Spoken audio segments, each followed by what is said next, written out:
오늘 저와 여러분이 이제 얼마간 요한계시록을 좀 살펴보려고 합니다.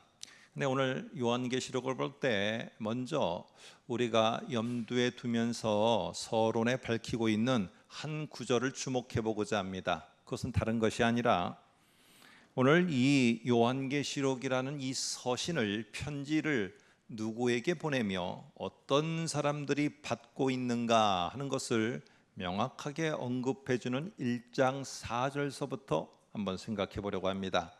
1장 4절에 보니까 이렇게 말합니다. 요한은 아시아에 있는 7 교회에 편지하노니 라고 이렇게 말하고 있습니다. 요한계시록이 상당히 용어가 읽어보시면 알겠지만은 상징적인 용어들이 상당히 많이 나옵니다. 그래서 21세기에 우리 한국 문화 속에 살고 있는 우리가 이해하기에는 좀 어려운 표현들도 많이 나오게 되어집니다. 그러다 보니까 우리는 요한계시록이 전 미래에 있는 것이나 아니면 천상에 있은 세계의 그 묘사들만으로다가 요한계시록을 생각합니다. 그런데 지금 요한은 1장 4절에서 명확하게 수신자를 7 교회로다가 언급을 하고 있습니다. 다른 서신들처럼 이것은 7 교회가, 여기에 나오는 7 교회가 단지 상징적으로 막 쓰여지고 있는 요한계시록에 등장하는 7 교회도 상상의 날개를 펴서 만든 교회가 아니라는 것입니다. 이 7 교회는 현실의 뿌리를 내리고 고통과 어려움 가운데서 자신들의 신앙과 삶을 지켜나가는 실존하는 교회라는 사실을 강조하고 있습니다. 이 말인즉슨 요한계시록은 단순히 다가올 미래에 있을 현상만을 말하는 책이 아니고 그때만을 생각하도록 만드는 책도 아니고 요한계시록은 철저하게 실존하면서 고군분투하면서 그러면서 하루하루를 힘들게 살아가고 있는 이 땅의 교회와 성도들의 삶에 있는 그 불꽃, 그것이 꺼져가지 않도록 만드는 중요한 목적이 바로 요한계시록에 있다는 사실입니다. 그래서 요한계시록을 우리가 이제는 살펴볼 때 내 식어가는 나의 신앙과 믿음의 불꽃이 살아나고 내가 하나님을 향해서 열정이 사라지고 시끄러지는 것들이 다시 일어나도록 하는, 내 삶의 의지가 없었던 자들이 삶의 의지가 더 강하게 나타나는 이런 목적을 갖고 우리들에게 소개되고 있는 그 귀한 성경 요한계시록이라는 사실을 먼저 우리는 꼭 기억해야 됩니다. 당시 로마는 이 황제를 주로 인정만 하면은, 그리고 주 황제를 경배만 하면은 그 속국이 어떠하든 상관없이 속국의 종교를 다 인정해 주었습니다. 그런데 왜 유독 기독교만을 이렇게 박해를 했을까? 다양한 이유 가운데 오늘 황제 숭배와 관련해서 우리가 생각해 볼 수 있는 것은 기독교는 황제를 주로 인정하지 않았다는 사실입니다. 그리고 경배하지 않았다는 거예요. 그리고 대신에 예수 그리스도를 나의 주, 나의 하나님으로 고백하며 오직 예수 그리스도를 경배받기에 합당하신 분으로 인정을 했다는 거예요. 로마의 관점에서 볼 때는 이렇게 예수를 주로 고백하고 경배하는 것이 저들의 그냥 하나의 종교다라고 하면은 인정해주고 넘어갈 수 있는 부분입니다. 그런데 로마가 볼 때는 이것은 종교적인 문제가 아니고 정치적인 문제인 것이에요. 황제를 주로 고백하고 황제에게 경배를 해야 되는데 이 주로 고백해야 되는 대상이 바뀌고 경배의 대상이 바뀌는 것은 철저하게 로마를 반역하는 것이고 황제를 반역하는 것입니다. 여러분, 이러기 때문에 이런 반역의 세력은 그냥 두면 안 되는 것이에요. 이것은 싹을 다 잘라 없애버려야 되는 것이지. 그래서 결국에 저와 여러분이 보게 되는 요한계시록의 이 시대 속에서 엄청난 로마의 박해 속에서 교회가 하루하루를 살아가야 됐던 이런 현실이었습니다. 지금 이런 현실에 직면한 성도들에게 아주 실제적으로 하고 있는 말씀이 요한계시록이라는 거예요. 오늘 교회는 그들에게는 소망을 갖고 기다림의 신앙이 있었습니다. 곧 있으면은 우리에게 약속한 주께서 다시 오실 것이다. 그러나 몇십 년이 지나도 그 다시 오시겠다 하는 주님은 오시지 않고 점점 지연되고 있습니다. 시간이 가면 갈수록 로마의 박해는 더 심각해져서 내 가족이 죽어가게 되고 우리의 거처를 잃어가게 되고 우리의 자녀의 미래가 불투명해지는 상황까지 몰리게 되어집니다. 여러분, 뿐만 아니라 이런 로마가 무너지고 로마가 파괴되어야 되는데, 그렇게 파괴되어야 될 로마는 요때 가장 전성기를 맞이합니다. 최고의 전성기를 맞이하여서 사람들의 입에 오르내리는 말이 로마여 영원하여라, 로마여 영원하여라. 로마 제국은 무너지지 않는 영원한 도성이라는 말이 이 사회 속에 퍼지게 되었습니다. 자, 이런 현실 속에서 이렇게 로마의 황제를 주로 고백하고 경배만 하면은 로마의 많은 혜택을 받으며 그들의 꿈에도 소원인 시민권을 가질 수 있는 기회가 부여되는 이러한 사실 속에서 오시고자 했던 예수님은 지연되고 영원한 도성으로 로마는 자리 잡아가는 속에 교회의 성도들은 흔들렸습니다. 죽어가는 내 가족을 보며 내 자녀의 막막한 상황을 보면서 과연 예수 그리스도를 주로 인정하고 고백하고 경배하는 것이 우리에게 소망이고 기대인가? 이것 속에 흔들리고 있는 교회의 모습, 이게 바로 일곱 교회가 가지고 있었던, 교회를 대표하는 이 교회가 가지고 있었던 모습입니다. 오늘 하나님은 요한을 통해서 이러한 여러 가지의 천상의 세계를 보며 여러 가지의 상징적인 모습들을 보여줌으로 말미암아 이런 흔들리는 신앙, 이런 견고함이 깨지는 이런 순간에 하나님은 그의 백성들, 그의 성도들을 위로하고 격려하는 이 참으로 소중한 오늘 이 시대에 꼭 필요한 성경, 요한계시록입니다. 자, 이런 요한계시록이 1장 1절부터 8절까지가 서론이라고 합니다. 자, 그러면 이 서론의 마지막을 뭐라고 말하는가? 그러니까 서론의 결론이죠. 서론의 마지막을 뭐라고 말하는가를 우리가 주의 깊게 보면은 앞으로 본론에서 요한계시록은 뭐 이런저런 언어들과 현상들과 너무 이해하기 어려운 모습들이 많이 소개되는데, 그러나 그 모든 것들의 핵심은 이거구나라는 것을 분명히 밝히고 본론으로 넘어갑니다. 그래서 1장 8절 제가 한 구절을 읽었는데, 이 서론의 끝에서 앞으로 펼쳐질 어떤 내용들이며 그 내용이 과연 우리 성도들을 흔들림 가운데서 어떻게 지켜주는지, 오늘 그 중요한 맥잡기를 하는 구절, 이게 바로 요한계시록 1장 8절입니다. 자, 이제 다시 한번 1장 8절 보겠습니다. 주 하나님이 이르시되 나는 알파와 오메가라, 이제도 있고 전에도 있었고 장차 올 자요 전능한 자라 하시더라 라고 말합니다. 자, 여기에 뒷부분은 이제 갈수록 제가 가면서 설명을 할 겁니다. 중요한 거는 제가 큰 글씨로 색깔을 달리해서 했습니다. 하나님을 뭐라고 하느냐? 주라고 하는 거예요. 모든 세상에 힘의 지배가 받고 있고 로마의 지배를 받고 있고 로마 문화의 지배를 받고 있는 이 땅의 사람들에게는 주가 황제입니다. 이거를 믿고 신뢰하고 경배하고 살아가며 윤택함을 누리고 있는 자들 속에 있는 기독교인들에게, 성도들에게 이 요한을 통해서 하나님은 명확하게 다시 한번 짚어주는 겁니다. 오로지 너희에게는 하나님만이 너희의 주가 되신다 해서 요한계시록에 앞으로 참으로 어려운 용어들과 어려운 현상들이 나오는데, 그거를 한마디로 딱 말하면 뭐냐? 우리 크리스찬들에게, 우리의 성도들에게, 이 땅에 힘들게 살아가고 하루하루를 버티며 사는 자들에게 힘의 근원이 무엇이냐? 하나님이 나의 주되심을 확신한 삶, 이게 바로 너희의 버텨갈 힘이 될 것이다. 한마디가 딱 이것입니다. 이게 요한계시록 전체예요. 요한계시록. 그래서 제국의 힘이 지배하는 이 땅에서 성도들이 살아가야 될 힘, 우리의 정말로 버틸 힘은 뭐냐? 하나님이 예수 그리스도가 나의 주되심에 대해서 확신을 갖는 것, 이것이라는 사실입니다.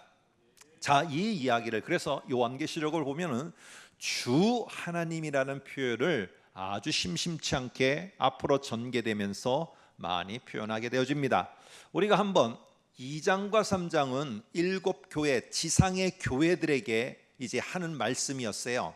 그러다가 4장으로 넘어가게 되면은 이 요한이라는 사람이 갑자기 하늘로 불림을 받아서 천상의 세계를 보게 됩니다. 근데 천상의 세계를 딱 볼 때 제일 먼저 뭘 봤을까? 상당히 중요한 거 아니겠습니까? 내가 하늘로 불림을 받아 제가 올라갔는데 제 눈에 딱 보이게 되었고 딱 그것을 갖다가 내가 받게 됐다. 이거는 상당히 중요한 가장 우선순위의 모습이 아니겠습니까? 그런데 그가 딱 올라가서 봤더니 천상의 존재들이 하나님을 찬양하는 모습이 나오는 거예요.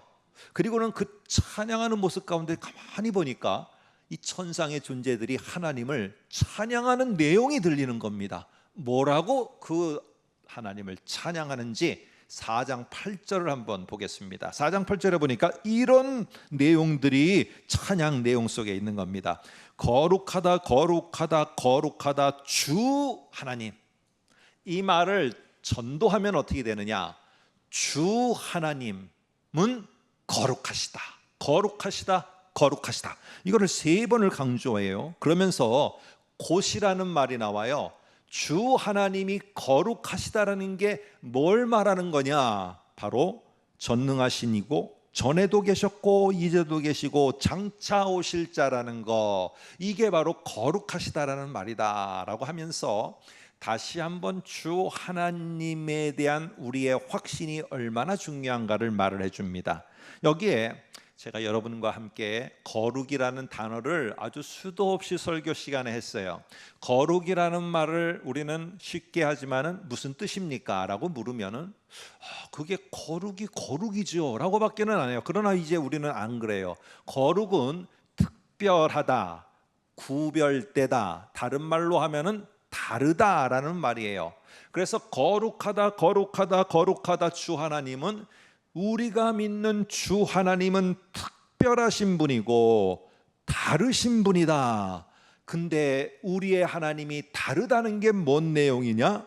전에도 계시고 이제도 계시고 장차 오실 분이라는 게, 내가 믿는 하나님 주 하나님이 정말 다른 분이라는 것이다 하며, 천상의 존재들이 우리 하나님은 다른 분인데 전에도 계시고 이제도 계시고 장차 오실 분이다, 이게 다름의 특징이다 라고 말하고 있습니다. 여러분, 그런데 이 소리를 지금 어디에서 들었느냐 하면 요한이 하늘로 가서 하늘에 계신 하나님께 하는 찬양의 소리의 내용이거든요. 그런데 이 말이 4장 8절에 처음 나오는 게 아니에요.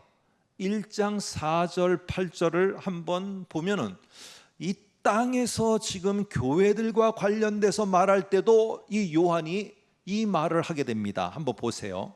1장 4절 이제도 계시고 전에도 계셨고 장차 오실리. 8절에는 이제도 있고 전에도 있었고 장차 올 자요 라고 하면서 이제 천상에서 천상의 존재들이 하나님을 찬양하는 그 내용이 이 땅의 7 교회에 그 사이사이를 거닐고 계시는 주 예수 그리스도를 표현할 때도 똑같이 써요.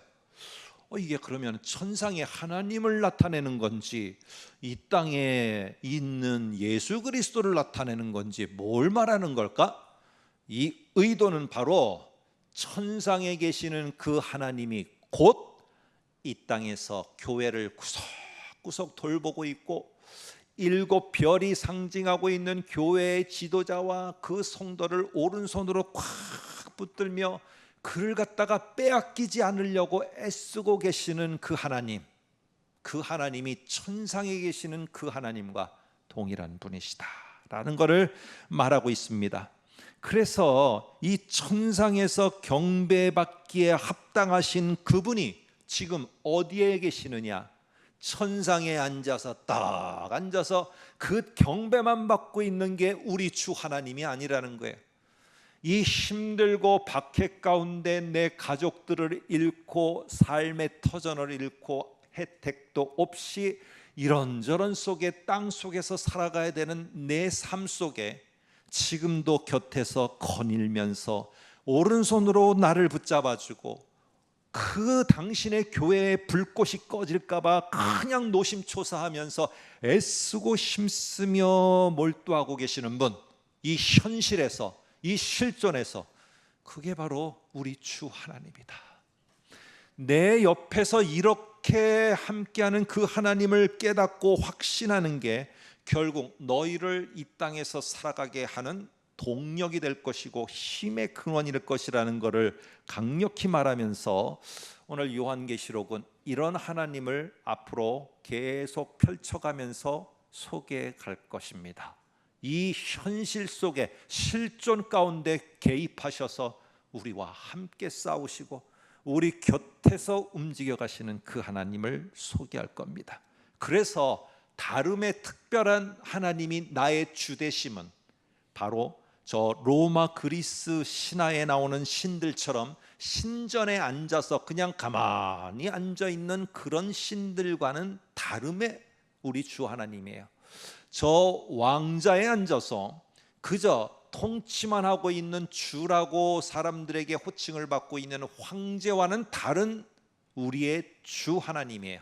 그분은 저 천상 보좌에만 앉아서 우리가 어떻게 하나 잘 견뎠다가 나한테 오나 안 오나 그렇게 쳐다만 보고 계시는 하나님이 아니고 저 천상의 위대한 하나님은 나의 실존 가운데 지금 함께하면서 내 몸부림치는 이 현실 속에서 그 하나님은 함께하고 계시다는 것, 이거를 갖다가 강조하는 것이 바로 오늘 여기에 전에도 계셨고 이제도 계시고 장차 오실리라는 것입니다. 그런데 4장 8절과 1장 4절 8절이 똑같은 말이에요. 근데 잘 보시면 다릅니다. 4장 8절을 다시 한번 성경을 보시면 이렇게 되어 있습니다. 4장 8절에는 보면은 전에도 계셨고 지금도 계시고 장차 오실 분이에요. 시간 순서가 과거, 현재, 미래예요. 근데 1장 4절하고 8절을 보면은 과거, 현재, 미래라고 이런 시간 순으로 말하지 않아요. 1장 4절 8절을 보면은 어떻게 말해요? 현재를 먼저 말해요. 이제 계시고 전에도 계셨고 장차 오실. 그래서 현재를 강조하고 있어요. 왜 그러느냐? 확신시키려는 거예요. 확신시키려는 거. 그 천상의 하나님, 그 하나님은 지금 이곳에 우리와 함께 거닐고 있다는 거. 그래서 이거를 실제적인 표현으로 1장 12, 13절을 보시면 이렇게 말합니다. 7 금초대를 보았는데, 금초대는 1장 20절에 보면은 이게 7 교회를 상징하고 있음을 말해줍니다. 이 금초대를 보았는데, 다시 말해서 교회를 보았는데 교회 사이에 누군가가 계속 분주하게 움직이는 존재를 봤어요. 그게 바로 누구냐? 인자 같은 이, 바로 예수 그리스도가 거기에 있어요. 조금 더 구체적으로 설명합니다. 2장 1절에 보니까 에베소 교회를 예를 들면서 에베소 교회의 사자에게 편지하라. 오른손에 있는 7 뼈를 붙잡고 그 7 금초대 사이를 거니시는 이 주 예수 그리스도예요. 근데 여기에 거닐다라는 말은 2개의 단어가 합쳐진 말이에요. 그래서 페리파르테오라는 이 2개의 단어가 합쳐진 하나의 단어입니다. 2개의 의미가 합쳐진 하나의 단어. 여기에 앞에 옆이라는 단어와 걷다라는 단어가 합쳐진 하나의 단어예요. 그래서 이 말은 거닐다라는 것은 그저 이렇게 그냥 어디 정원을 거리는 게 아니라 교회 옆에 딱 달라붙어서 이 힘들게 사는 성도들 곁에 딱 달라붙어서 그냥 한 번도 눈을 떼지 않고 옆에서 함께 움직이며 걸어가시는 분, 이게 바로 우리 주 하나님이고 이 주 하나님이 우리의 다른 하나님이시다. 이거를 너희가 확신하며 분명히 그것에 대해서 견고하게 있을 때 너희는 이 세상을 살아갈 힘이 되는 것이다. 여러분, 우리는 예수 그리스도를 갖다가 정보로만 알 때가 많습니다. 옆에 사람이 경험해서 이런 하나님이라는 걸 내가 들었어요. 귀로 듣고 눈으로 내가 저렇구나 하는 거를 그냥 정보로만 나에게 습입하여 알고 있을 때가 있습니다. 그런데 이런 정보가 정보로 끝나지 않고 나의 실제적인 체험이 될 때가 언제냐? 사람이 편안할 때는요, 절대로 그런 내 곁에 거닐고 있는 하나님을 경험하지 않습니다. 왜? 내가 다 괜찮으니까. 그런데 어렵고 힘들고 잃어버리고 내가 붙잡을 것이 없고 이러는 상황이 되어지면은 내 곁에 있는 하나님이 보이기를 시작합니다. 그리고 하나님의 음성이 내게 정말 들리기를 시작한다는 사실이에요. 그래서 지금 오늘 옆에 거닐고 있는 이 주님, 그 주님이 뭘 하고 계시느냐? 오늘 여기에 금촛대와 거닐다라는 말은 구약시대 때 이 성막에 켜놓은 촛불, 등잔불과 같은 것입니다. 그런데 거니는 건 누가 거니느냐? 제사장들이 거닐어요. 왜 그러느냐? 이 반차를 따라서 이 당벌을 정해서 계속 이것을 돌아다닙니다. 이유는 바로 이 성막의 불이 꺼지지 않도록 하기 위해서요. 오늘 이런 이미지를 지금 예수 그리스도에게 갖다가 붙임으로 말미암아 오늘 주님이 내 곁에서 내가 꺼지지 않도록, 교회가 그 불이 꺼지지 않도록, 다음까지 못 이어가서 사라지지 않도록 이 주님이 한 번도 눈을 떼지 않고 내 삶 곁에서, 우리 교회 곁에서 끊임없이 움직이고 계시는 것, 이것을 이 어려운 시간에, 어렵고 힘든 시간에 볼 수 있게 되는 것, 이게 우리가 살아갈 힘의 근원이 된다는 것이에요. 이게 우리에게 있어야 된다는 것입니다. 하나님은 힘든 오늘을 살아가는 우리에게, 얘들아, 저희는 그런 메시지를 많이 받았습니다. 사실은 특별히 요한계시록을 설교를 들을 때 힘들고 어렵지만 우리가 성도로서 믿음을 잘 지키고 그냥 꿋꿋하게 인내하면은, 그러면 저 하늘에서 우리의 상급이 클 것이고 우리를 위해서 보좌에 앉으신 그 하나님과 주 예수 그리스도가 우리를 기쁘게 맞아 주실 것이다. 저는 일상적으로 들었던 말씀이었습니다. 근데 그 주님은 저 위에서 내가 오기를 기다리고만 있는 주님이에요. 요한계시록은 그렇게 말하지 않습니다. 그렇게 말하지 않고 이 순간에 특별하게 다른 주 하나님 예수 그리스도는 나를 나보다 더 안타까워하며 당신의 교회를 너무 안타까워하며 불이 꺼지지 않도록 곁에서 함께 분주하게 일하고 가시는 분이에요. 여러분, 그래서 오늘 중요한 것은 지금 함께하는 이 주님을 경험하는 것, 이것을 꼭 기억하라는 겁니다. 그래서 우리는요, 이 어려운 시간이 오면은, 힘든 시간이 오면은 이 시간을 내가 인내로 버텨나가려고 합니다. 그래서 우리는 주님께 이렇게 기도해요. 너무 힘듭니다. 그러니 하나님, 내가 여기서 잘 버텨나가게 해주세요. 잘 견뎌나가게 해주세요. 하나님, 너무 힘이 들어서 이 시간 내가 이겨나갈 수 없으니까 주님이 내게 힘줘서 잘 견뎌나가게 해주세요. 근데 오늘 요한계시록의 메시지를 우리가 다시 보면은요, 오늘 주님이 원하시고 주님이 함께 하시기를 원하시는 부분은 내가 인내하며 이 시간을 건너가기를 원하는 게 아니라, 주님은 이 어려운 시간에 주께서 나에게 어떻게 주 하나님으로 역사하는지를 체험하기를 원하신다는 거예요. 이 어려운 뼈를 깎는 시간을 내가 인내하며 지나갔다고만 좋아하는 게 아니라 이 뼈를 깎는 시간에 나의 주 하나님을 더 깊이 만나고 여기서 나를 향한 하나님의 뜻을 더 깊이 알아가는 걸 놓친다면, 이 타이밍을 놓친다면 뼈를 깎는 고통의 시간을, 우리는 정말 중요한 목적을 놓치게 되는 겁니다. 오늘 이 요한계시록을 통해서 하나님은 그리하지 말라는 거예요. 이 어려운 시간에, 이 힘든 시간에, 이 순간에 그런 하나님이 어떻게 역사하는지를 경험할 중요한 타이밍이니까 이거를 잊어버리지 말으라고 우리에게 말씀하고 있으며, 그런 하나님이 우리 곁에 계셔 주시는 겁니다. 최근에 제3차 이 K 열풍이 지금 세계 여러 곳으로 퍼지고 있습니다.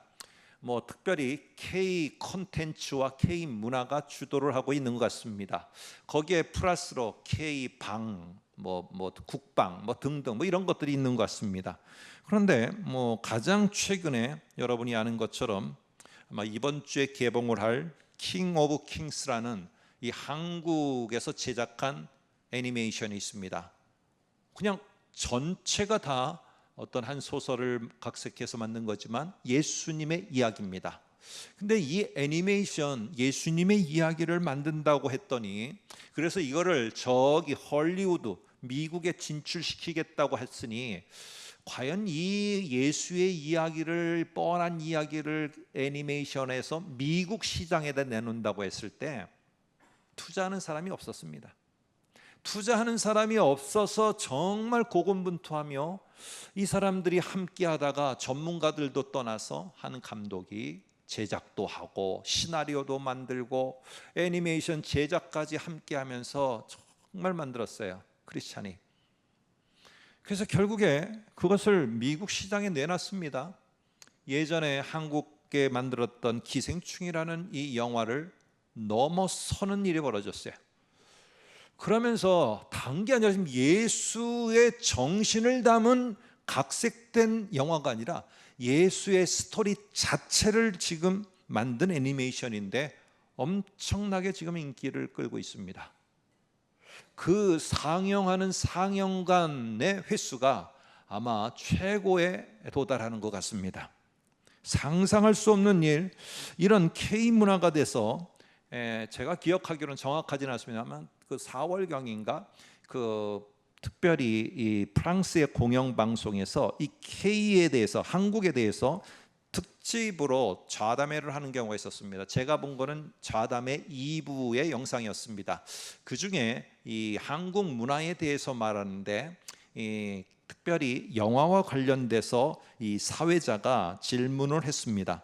서구 사회에서 어떻게 이 한국의 문화가 주목받고 있고 특별한 다름이 있다라고 사람들은 보는 겁니까? 라고 말을 하자 그 중에 한 여성 패널이 이렇게 말을 했습니다. 헐리우드의 영화가 지금까지 주도를 하고 있었는데 그 영화의 주된 내용은 저 우주의 악당으로부터 이 지구를 구하는 이야기였다. 처음에는 이것이 어필이 됐는지 모르지만 지금 이 시대에는 너무나 현실감에서 떨어지고 우리의 세계와는 다른 이질감이 있어 멀어지고 있고, 그에 반면에 한국의 드라마나 영화는 현실, 우리가 세계 공통적인 젊은이라면은 모두가 한번 고민해 볼 그 고민의 주제를 어떻게 세계 전체의 젊은이의 고민을 한 주제로 삼아서 만들 수 있는가, 이게 K가 만들어낸 다름과 특별합니다. 한국의 가족이 아니라 세상의 평범한 모든 세계의 어렵고 힘든 가정이라면 한 번쯤은 고민해 볼 그런 상황을 어떻게 공용어와 공용 상황으로 다 만들어서 이 주제로 만들어 이런 걸 만들어낼 수 있을까? 이게 다름이요 특별합니다. 한마디로 말하면 현실적이고 실존적이라는 것이에요. 저는 이거를 그 패널이 하는 거를 딱 듣고 참 요한계시록을 이번에 묵상하면서 그때가 떠올랐어요. 여러분, 오늘 여기에 소개되고 있는 주 하나님은 천상에 계시는 그 하나님만이 아니라 우리의 현실 속에 지금 내 곁에서 그냥 함께하면서 정신적 심리적인 위로만 주는 분이 아니라 하나님 그분을 내게 체험케 하시고 확신케 하시며 내 실존의 문제까지 간섭하시는 분, 이게 바로 우리가 믿는 하나님 주 예수 그리스도 주 되신 그분의 특별하며 다름이라는 것이에요.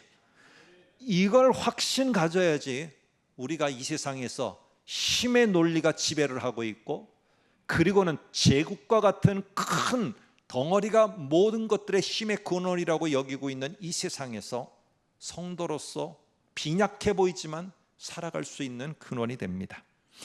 전에도 계셨고 이제도 계셨고 장차 오실 분, 이분에 대해서 하나님은 당신 스스로를 조금 더 축약하는 내용으로 소개합니다. 한번 1장 8절을 볼까요? 이렇게 말합니다. 보시기 바랍니다. 주 하나님, 그분의 특별함은 무엇이냐? 저 뒤에 보니까 이제도 있고 전에도 있고 있었고 장차 올 자요. 그러면 이거를 하나님은 스스로 이런 당신을 전에도 있었고 이제도 있고 장차 올 분, 이런 나를 내가 스스로 소개하겠노라. 그러면 구약에서는 이거를 우리가 잘 아는 표현으로 나는 스스로 있는 자다라고 하는데, 오늘 여기에서는 뭐라고 표현하느냐? 가운데 보시면 나는 알파와 오메가요. 알파라는 말은 그리스 알파벳의 처음 글자입니다. 오메가는 마지막 글자입니다. 그래서 이거를 다른 말로 성경은 표현하는데 뭐라고 말하느냐? 1장 17절에 두려워 말라, 나는 처음이요 마지막이다 라고 말합니다. 자, 1장에서 나는 처음이요 마지막이요 알파와 오메가요 라고 요한계시록이 시작돼요. 그런데 요한계시록이 끝날 때는 또 어떤 내용으로 끝나느냐? 22장 13절에 보니까 나는 알파와 오메가요, 처음과 마지막이요 시작과 마침이라. 나 요한계시록 처음 내가 말했다. 나는 알파와 오메가 처음과 마지막인 하나님이라고. 나는 끝에 다시 한번 결론으로 말한다. 그러면 가운데 있는 내용이 뭘 강조한다는 거예요? 하나님은 바로 알파와 오메가, 처음과 마지막이라는 거예요. 그런 하나님이 우리의 특별한 주 하나님인 이것을 확신할 때 우리에게 힘이 된다는 겁니다. 이게 바로 전에도 있었고 이제도 있었고 그리고 장차 오실 분이라는 그 하나님이에요. 그런데 여기서 알파와 오메가, 처음과 나중이라는 시작과 끝이 된다는 게 무슨 뜻인지 알아야지 이제 결론을 맺을 수 있을 것 같아요. 여러분, 이게 우리의 특별하신 하나님, 특별한 주 예수 그리스도인데, 글을 쓰는 표현법 가운데, 비유법 가운데 제유법이라는 게 있습니다. 이 제유법이 뭐냐 하면은 머리에 꼬리에 한마디를 합니다. 머리와 꼬리를. 그러면서 그거는 전체를 말하는 게 돼요. 예를 들면 이런 거죠. 야, 저 사람은 머리끝서부터 발끝까지 뭐 어디 하나 손잡을 뭐 흠잡을 데가 없어. 이 말은 뭐예요? 그 사람 전체가 참으로 귀하다라는 거예요. 머리끝, 발끝 여기를 말하면서 전체를 말하는 거예요. 이 이스라엘의 맨 남쪽 경계가 부엘셰바입니다. 북쪽 경계가 단이에요. 그래서 성경에 부엘셰바서부터 단까지라는 말을 해요. 이 말은 뭐냐면은 이스라엘 전체를 표현하는 거예요. 그래서 하나님이 어떤 분이냐? 처음과 끝을 말해요. 알파와 오메가라고 말해요. 시작과 마지막이라고 말해요. 그럼 이런 하나님은 어떤 하나님이냐? 시간으로 볼 때는 이 황제는 3일 천하로 끝나는 황제도 있고 그 황제는 영원하지 못해요. 그 로마 도성은 절대로 영원한 도성이 아니에요. 그러나 우리의 하나님은 시간으로 볼 때, 시간의 알파와 오메가가 됐을 때 영원하신 그분이 우리 주 하나님이에요. 그뿐만 아니라 어떤 일을 하고 못함에 있어서, 통치를 하고 못함에 있어서 황제가 통치하는 제국은 이 세계의 제국이라 할지라도 일부예요. 그러나 하나님은 안 계신 곳이 없어요. 하나님의 통치가 안 미친 곳이 없어요. 동에서 서까지, 남에서 북까지, 이 말은 저 하늘에서 땅까지 우주 전체에 안 미친 곳이 없어요. 하나님이 이 일을 하시는 걸 갖고 할 때는 어떤 거 하나 못하실 일이 하나도 없어요. 하나님의 일하심의 알파와 오메가가 되시는 것은 못하실 일이 하나도 없는 분이에요. 지금 이런 우리의 주 하나님, 주 예수 그리스도가 내 곁에서, 내 힘든 이 곁에서 지금 같이 거닐고 있다는 것, 이것이 너희들에게 확신이 되고 직접 그것이 체험되게 될 때, 그 말씀이 내게 들릴 때 이게 너희가 살아갈 힘이다. 초대교회요, 이런 현실에 함께하는 하나님을 경험해라. 요한계시록은 그래서 이 땅에 힘들지만 하늘에 들어가면은 하나님 영광에 참여할 거니까 잘 참아라, 이러한 메시지만 전하는 것은 아닙니다. 그러나 그런 메시지가 분명히 우리들에게 있습니다. 우리는 견뎌야 되고 기다림의 신앙을 가져야 돼요. 여러분, 그런데 지금 왜 점점 다시 오실 주님에 대한 기다림의 신앙이 우리와 우리 다음 세대로 내려갈수록 흐려지고 있느냐? 이 기다림이 오늘 살아가는 현실에 있어서 조금 우리가 다르게 느껴지기 때문에 그렇습니다. 예전에는 기다림이 미덕이었어요. 그런데 이제는 기다림이라는 것은 우리 사람들에게 일상 속에서 불편함이 됐습니다. 내가 무언가를 기다려야 된다면 바로 컴플레인이 들어옵니다. 그리고 내가 뭔가를 기다려야 된다면 그 속에서 내가 분노가 일어납니다. 내 앞에 사람이 짜증나게 계산을 잘 못해갖고 내가 뒤에서 커피를 시켜야 되는데 기다리게 만든다. 정말 막 이게 분노가 올라옵니다. 그런데 참 이상해요. 핫플레이스에 가서 물건 살라고 3시간은 기다리더라고요. 이게 이상해요. 그러니까 이게 지금 모든 것이 기다림이 미덕이 아니라 피해고 모든 것이 불편하게 만든다고 하는데 한편으로 보면은 아닌 거예요. 여러분, 주 예수 그리스도를 기다림이 핫플레이스에서 물건 하는 사는 것보다 못합니까? 우리는 기다림의 신앙을 지켜가야 됩니다. 그러나 현대 저와 여러분들, 오늘 요한계시록을 다시 본 저와 여러분들은 기다림의 신앙에서만 멈추면 안 되고 오늘 그곳에서만 멈추는 게 아니라 여기에 지금 계속 그 주 하나님이 내 곁에서 함께하며 내 곁에서 말씀하고 내 곁에서 함께 거닐며 그 하나님이 내 삶에 직접 간섭하셔서 못하실 일 없는 분, 안 계신 곳이 없는 분, 영원하신 그 하나님이 나의 삶에 도움이 되시고 함께 거닐고 있다는 이 확신도 저와 여러분이 꼭 잊지 않아야 됩니다. 이런 확신을 갖고 지금도 나와 함께 거닐고 있고 내 아픔 속에 동행하고 있고 내 힘든 발걸음에 곁에서 나를 부축하며 거닐고 있는 이런 주 하나님 예수 그리스도를 오늘 이 한 주간에 경험하시는 저와 여러분 되시기를 주의 이름으로 축복합니다.